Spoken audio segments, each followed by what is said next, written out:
¿Cómo presentar los métodos usados?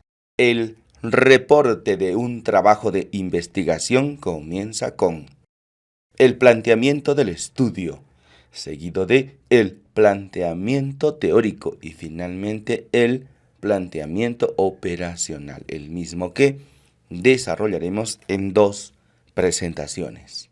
La primera correspondiente a los métodos y la segunda correspondiente a los materiales. Ambos componentes responden a la pregunta ¿cómo?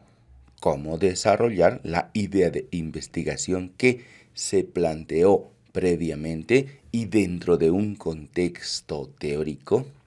Específicamente, los métodos incluirían al planteamiento de hipótesis o a la estimación puntual según corresponda, el desarrollo de los objetivos, el muestreo y la recolección de datos. Como quiera que en el proyecto de investigación o plan de tesis ya habíamos desarrollado la hipótesis y los objetivos, en esta parte del reporte de investigación no quedará más que copiar el texto escrito acerca de la hipótesis o la estimación puntual y sus correspondientes objetivos. Por eso, en nuestro portafolio de aprendizaje, vamos a comenzar a desarrollar los métodos con el diseño del estudio, la población de estudio, la identificación de las unidades de estudio y las técnicas, estrategias y procedimientos. Dejando el tema de la hipótesis y los objetivos para un capítulo previo que equivale a lo que se escribió anteriormente en nuestro proyecto de investigación o plan de tesis. Para efectos prácticos, tenemos una hoja correspondiente al trabajo que hemos desarrollado previamente en nuestro informe final. En principio, pusimos una carátula donde iba el título. Después escribimos la introducción. Enseguida desarrollamos el planteamiento teórico. Y ahora vamos a desarrollar los métodos para, en nuestra siguiente presentación, hablar de los materiales. Y como dijimos, entre el planteamiento teórico y los métodos se encontraría la hipótesis y los objetivos. Para efectos de orden, en nuestro portafolio de aprendizaje, nos vamos a trasladar a la sección correspondiente a los objetivos y a la hipótesis y simplemente la vamos a copiar. Recordemos que esto se encuentra aquí en la intención analítica y en nuestros objetivos. Vamos a suponer que nuestro estudio desarrolla una hipótesis y vamos a suponer que se trata de una hipótesis racional, la cual tendrá un fundamento. Si se trata de una hipótesis empírica, solamente tendrá una deducción. Entonces me voy a copiar esto para la parte de la hipótesis, aquí en esta hoja de trabajo donde voy a consignar los métodos. Aquí voy a colocar entonces, si recuerdas, el orden en el que estábamos trabajando, lo vamos a poner después del planteamiento teórico. Esta sería la sección. Voy a ponerlo en una hoja aparte para que esto quede más ordenado. Esto sería la hipótesis. Puede ser que tu estudio contenga una estimación puntual, en cuyo caso se colocará lo que le corresponda. Luego estarían los objetivos, pero con toda su estructura, es decir, objetivo principal y objetivos secundarios. Listo, ahora ya me puedo ir a la siguiente página. Y esto de la hipótesis y de los objetivos, acá le vamos a poner objetivos, corresponde a una sección intermedia, incluso para algunos es un capítulo aparte. Después de eso es que vamos a escribir los métodos utilizados. Entonces ahora sí, vamos después de esta sección, voy a poner métodos. Y para el desarrollo de los métodos me voy a guiar de el portafolio de aprendizaje. Vamos a volver entonces a la sección número 4 de el informe final o reporte de investigación en nuestro portafolio de aprendizaje. Y aquí lo tenemos. Entonces vamos a hablar de los métodos. Premisa número 1, el diseño del estudio. ¿Por qué tenemos que reportar cómo es que se hizo el estudio? Porque necesitamos completar la propiedad de la repetibilidad o la verificabilidad de todo trabajo científico. De hecho, ese es el principio de la ciencia para redactar los métodos utilizados. La repetibilidad es una propiedad intrínseca del estudio garantizada únicamente por la descripción del método. Y ello a su vez garantiza la reproducibilidad, una propiedad extrínseca del estudio que se alcanza únicamente con el entrenamiento del investigador que pretende replicar el estudio.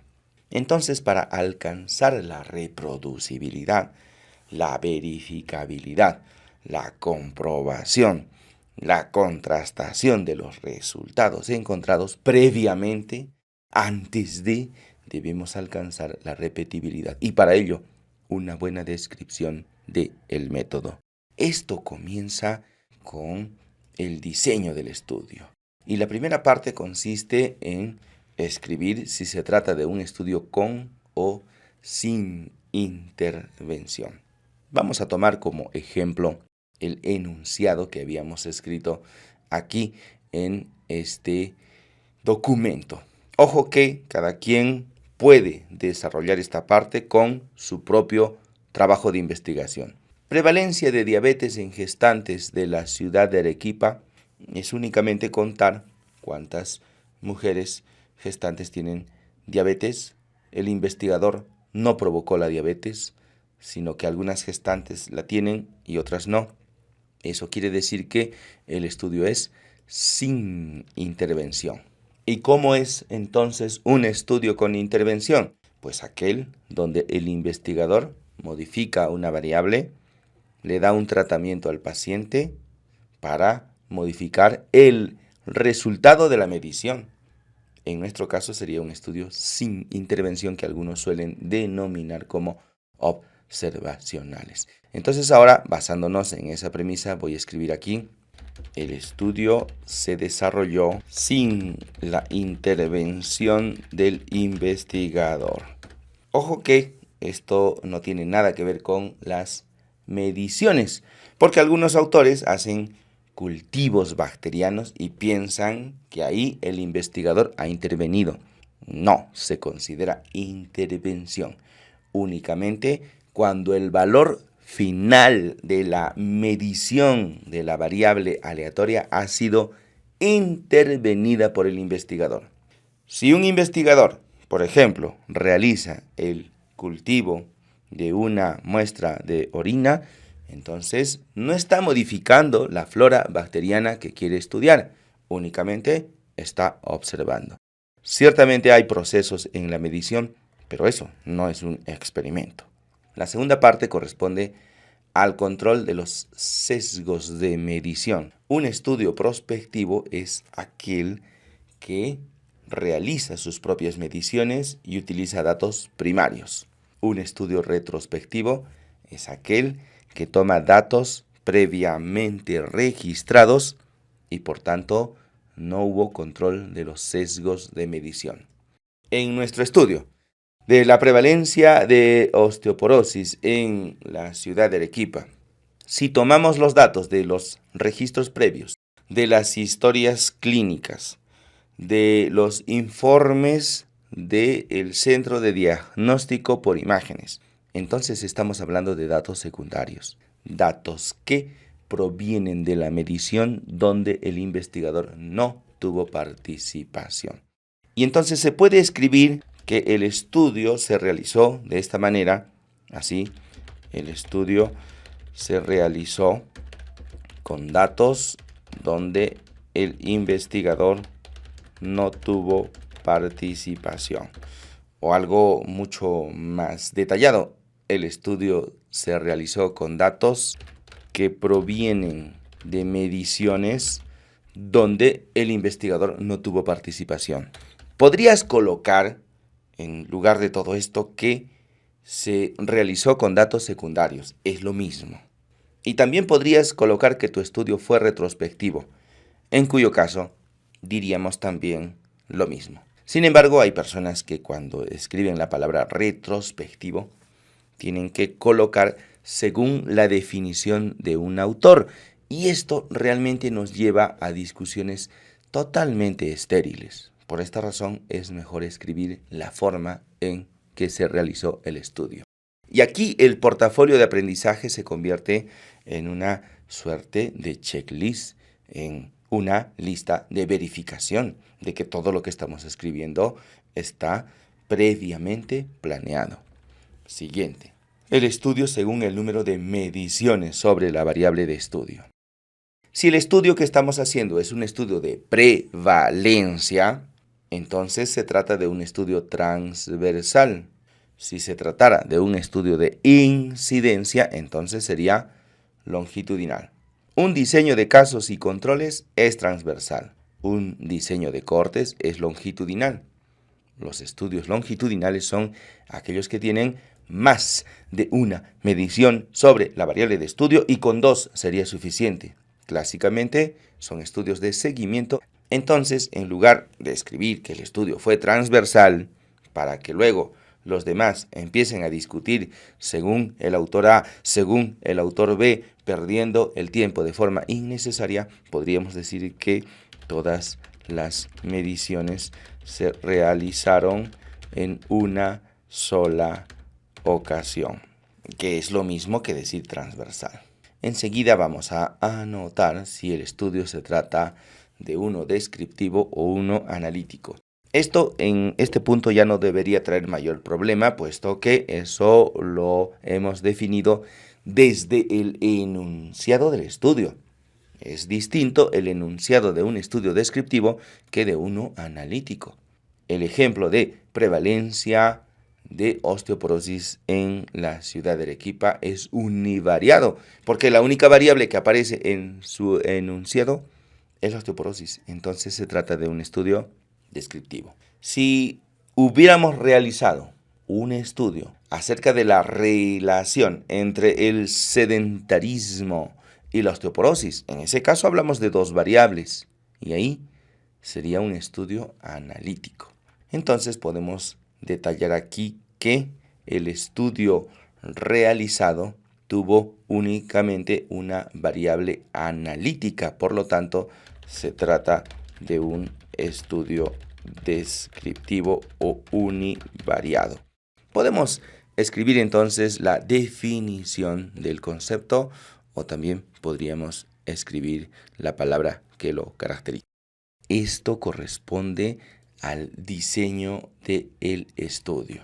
Enseguida viene la población de estudio con sus criterios de elegibilidad. La población de estudio en nuestro ejemplo son las mujeres postmenopáusicas de la ciudad de Arequipa.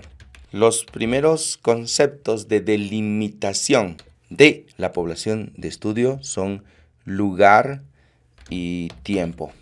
Anotaremos entonces la población de estudio estuvo conformada por las mujeres posmenopáusicas. Y sin embargo, necesitamos delimitar más con los criterios de elegibilidad, como son los criterios de inclusión y exclusión. Criterios de inclusión son aquellas características que tiene nuestra población de estudio, pero que lo ayuda a definir mejor. Por ejemplo, atendidos o atendidas, en este caso, en los hospitales del Ministerio de Salud. O sea, no todas las que se atienden en el sistema de salud, sino únicamente las del ministerio. Y así podríamos agregar más criterios. Un ejemplo de exclusión, que no es oponerse a la inclusión, como algunos suelen colocar, las no atendidas en los hospitales del MINSA. No, pues ya lo pusiste antes. Un criterio de exclusión sería, por ejemplo, las mujeres posmenopáusicas que vienen recibiendo terapia de reemplazo hormonal. Y claro, si están tratadas con esta terapia, pues probablemente tengan menos probabilidad de desarrollarla. Lo que sigue a continuación son las unidades de estudio, la identificación plena de estas unidades para poder realizar la redacción del muestreo. Y ojo que aquí algunas personas cometen algunos errores. Por ejemplo, si este es un estudio retrospectivo basado en la revisión de las historias clínicas, las historias clínicas no son las unidades de estudio, son las unidades de información. Las unidades de estudio son las mujeres postmenopáusicas. Aunque parezca redundante, no siempre va a coincidir con lo que hayamos escrito previamente. Es mejor tener en claro quiénes son las unidades de estudio desde este momento. Técnicas, estrategias y procedimientos son los 3 segmentos que vamos a anotar a continuación. Técnicas se refiere a las técnicas de recolección de datos. Las estrategias a la forma en que se accedió a las unidades de estudio y los procedimientos, el paso a paso de cómo se actuó durante el periodo de estudio. Las técnicas de recolección de datos, las estrategias y los procedimientos, si recuerdas, ya lo habíamos escrito en el proyecto de investigación. Si no, recordemos que en nuestro trabajo previamente realizado, vamos a ir a ver la sección del proyecto donde se encuentra precisamente este segmento. Y aquí lo tenemos. Podemos utilizar las técnicas de la documentación, observación, entrevista, encuesta y psicometría, ello dependiendo de las variables que necesitemos estudiar. Así que podrías enlistar únicamente a una de ellas, podrías enlistar a todas estas técnicas de recolección de datos utilizadas. Vamos a suponer que has recurrido a la observación y también a la documentación, únicamente a estas 2 técnicas. Entonces las enlistamos y aquí pondremos entonces la documentación. Estrategias de recolección de datos que no aparecen en nuestro proyecto son la forma en que se ejecutó la estrategia. Por ejemplo, no es lo mismo revisar las historias clínicas que revisar los informes de cirugía. Entonces se accedió a los datos necesarios para completar el estudio a través de la revisión de historias clínicas. Y aquí, por colocar un ejemplo, y también se realizó una entrevista domiciliaria a las mujeres posmenopáusicas. Nota entonces que una cosa es la técnica de recolección de datos, que es la entrevista, pero hacerlo de forma domiciliaria se refiere a la estrategia. Pudimos haberla hecho en el propio hospital, en el consultorio. Entonces no hay una sección aparte de desarrollo de técnicas de recolección de datos. Simplemente colocaremos el título de técnicas y escribimos todo de corrido. Y acerca de los procedimientos del paso a paso de la entrevista, se desarrolló en horas de la mañana previa presentación a las unidades de estudio y comunicación acerca de los fines del presente estudio.